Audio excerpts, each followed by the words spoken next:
lalo dun nga din po nila nakita mga bossing, eh, na yung mga nakapangalan po doon sa Ion Hotel o Ion Hotel o kung ano man, paano man bigkasin yan, eh, mga tao na hindi kaya o walang kakayanan na bumili ng hotel na yon.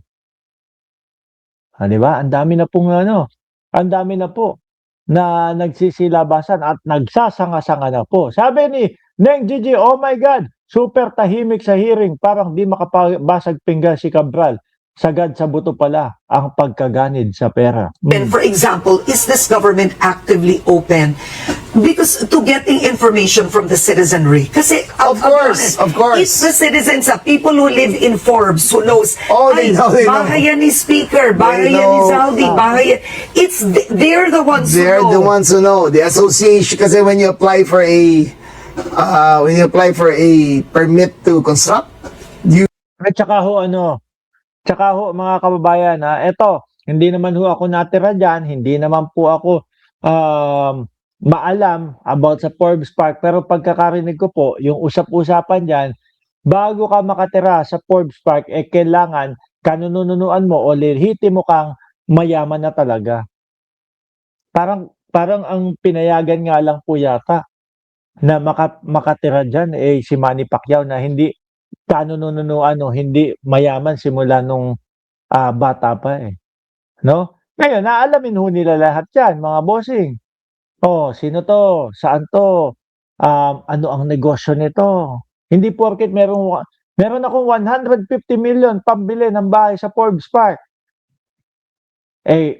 agad-agad na 'yun. Hindi, alam ko may requirements po diyan mga bossing. Kaya, alam nila 'yan. the owner has to go there to sign everything. Yeah, yeah. The owners have to go there. But is this government proactive in that? Are Of course, you getting of course. information Yes, from yes, the private ombudsman. citizens? The ombudsman is on it. I don't know how much faith you have the ombudsman, but ako wala masyado eh. All right, but very quickly, just to, one thing, let's digress.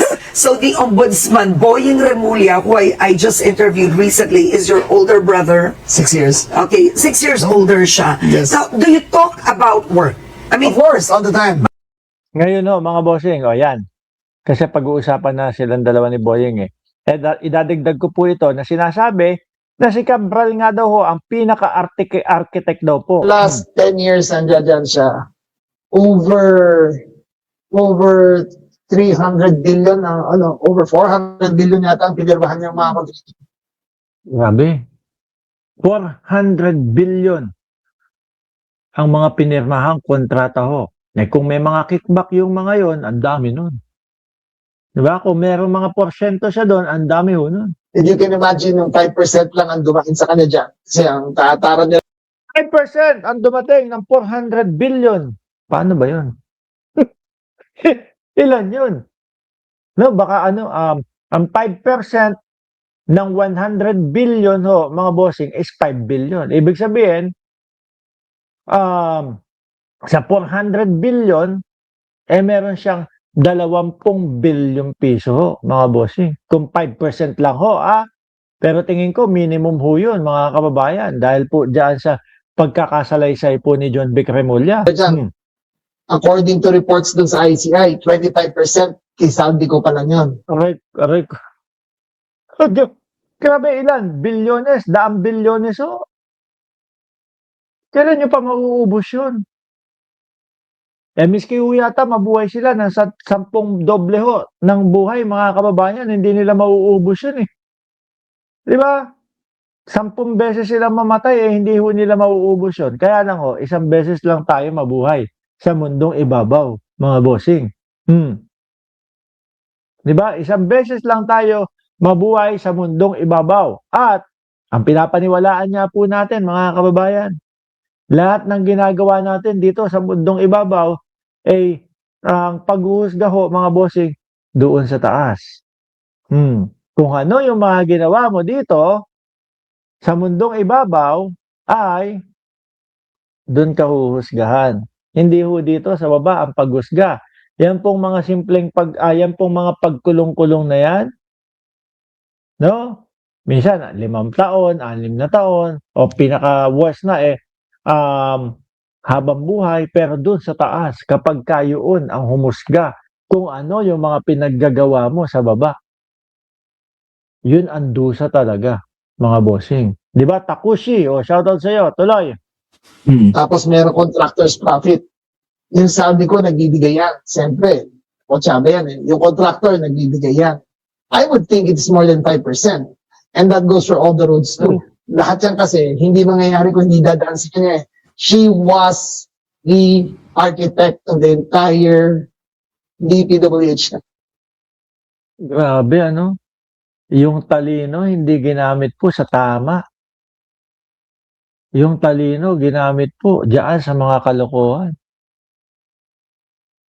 Bebe mo, sobra-sobra yun. 100 billion kung sakali. O sabihin na natin na 1 billion na lang ho, mga bossing. Yung kinarakot nila o yung naging kabuuan ng porsyento nila. Saan mo naman gagamitin yung iba nun? Labis-labis. Di ba? Saldico, ganun din o, mga bossing. Speaking of Saldico, since na pag-usapan natin si Saldico, isingit na ho natin ito. Ganito din kayaman itong si Saldico. Bahay ni dating Congressman Zaldico sa Makati, batay sa nadiskubre ng mga investigador. Kaugnay naman ang pagkamatay ni dating DPWH Undersecretary Grabe ha, yung bahay yun ni Saldico, mga bossing. Sabi 3 hanggang 5 palapag, pababa. Oo, pababa. Hindi mo pataas, no? Pababa. Pakinggan nyo. Catalina Cabral, eksklusibong nakuha ng GMA Integrated News ang kuha ng hotel CCTV sa kanya bago siya matagpuan sa bangin. Ang mga anggulong inalis na kasunod Sandali, nasa na yung bahay ni Saldico?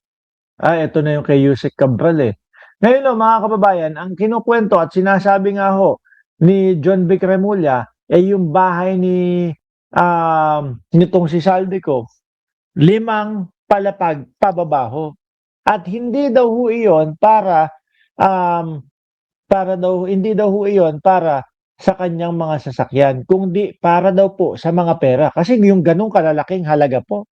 Totoo naman, kahit sabihin mong kongresista ka, no? Mahirap at imposible mong mailagak yun sa bangko, mga bossing. Kaya sa bahay ang lagakan sa ilalim dahil daw po yung apoy naman hindi pababa. Yung apoy daw pataas, mga kababayan. Ang sinigurado lang daw ni Saldico ay kumbaga waterproof yung ilalim kasi siyempre bumabaha ho dyan. Nagmo-moist po dyan yung kalupaan ho, mga bossing. Di ba? Sabi ni Sir Eseng Mariano, kaya naging garapalan ang nakawan. Alam na ni Digong, may ghost project sa DPWH, walang ginawa ang inuts. Totoo ho yan. No?